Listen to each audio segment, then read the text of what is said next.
You tell him, your heart is such that I need you, Jesus. I cannot be separated from you. That is it. This is just a simple way in which, if you are engaged with Jesus like this, you find out that there's a constant supply of, hear my words, water of life. Water of life. I don't want to see people withering or wilting. I don't want to see your leaves. You know, the scripture that says that your leaves will never fall. Your leaves will be sustained. And when the Bible is talking about your leaves being sustained, it's talking about your health. Your health will be sustained. You see, I want us to go through life with super abundant health. That your health is not depleted, it's not compromised. It doesn't matter your situation or circumstance, it doesn't matter where you are. Your health is just sustained. You know, you have what is called divine health that is, you know, that sustains itself. Your health is not dependent on your environment or your circumstance, or dependent, it's subject to the elements of this world. No, your health is not based on your works or your diligence or your ability to identify good food. No. Your health is supernatural, and that comes when you are constantly drinking of the waters of life. Remember, there is a different water. There's the water of the world. There's a water of pleasure. There's a water of sin. There's a water of, there's even the water of death. But specifically, a man engaged with Christ, if you are engaged with Christ, are you hearing me? What he will pump into you is water of life. Life. Life means life. Life. The life that guarantees you peace, that delivers you from the torment and the affliction of anxiety, of guilt, that sets you free from bad habits, from addictions, and all vulnerabilities. I don't know how to explain this, but I'm telling you, there's a life that is better than money. Am I making sense? There's a life, there's a quality of life you have. If you experience it, you will not want to trade it for even 100 million pounds. This life guarantees that your needs are met, that you have sufficiency at all times. You have the peace you need.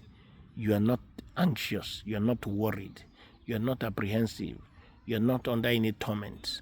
You are completely, totally free. And in that freedom, you are enjoying peace. You are enjoying joy.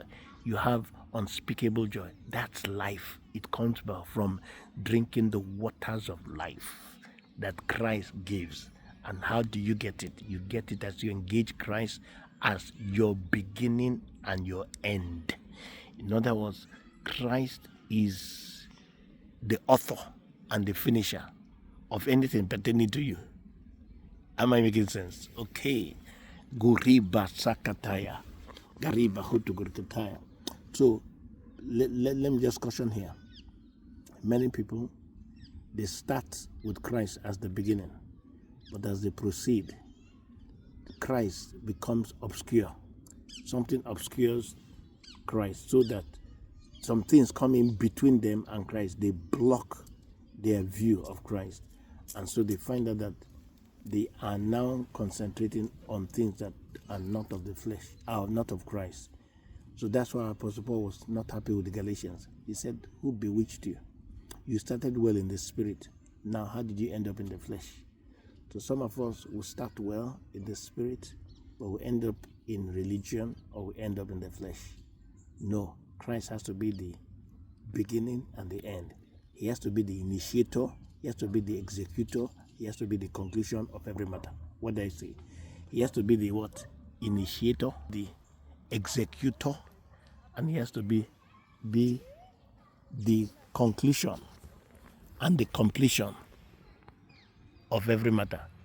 Because let me tell you the truth, just drifting here and there.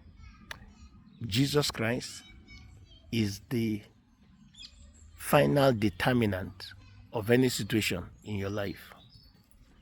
Jesus is the one that he can initiate things in your life. He's the initiator of our destinies. He's the initiator of our families.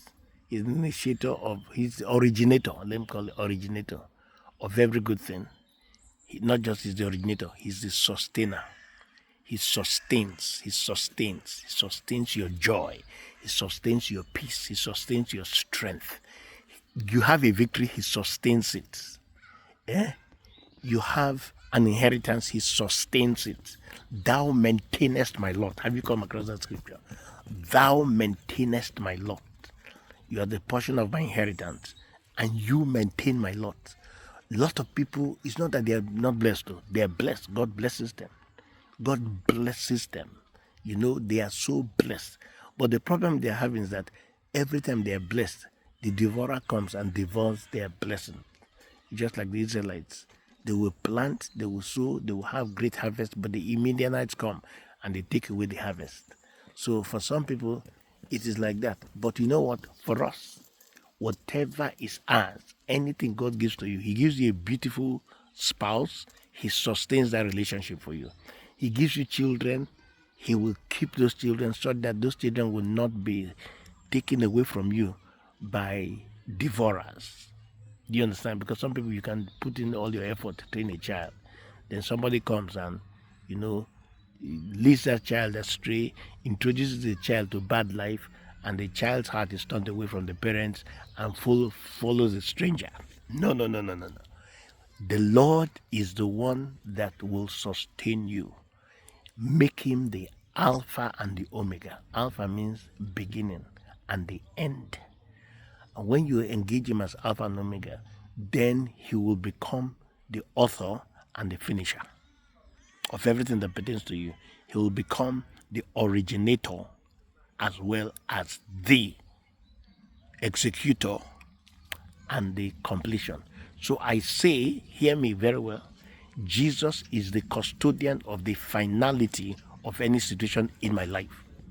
So when it pertains to my finances, he determines the end for me.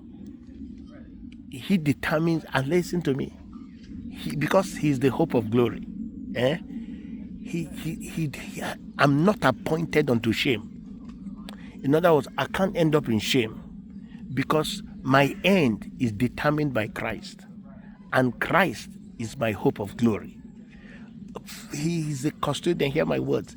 He is the custodian of the finality of every situation and every circumstance and every matter in Robert Honora's life. Is that making sense?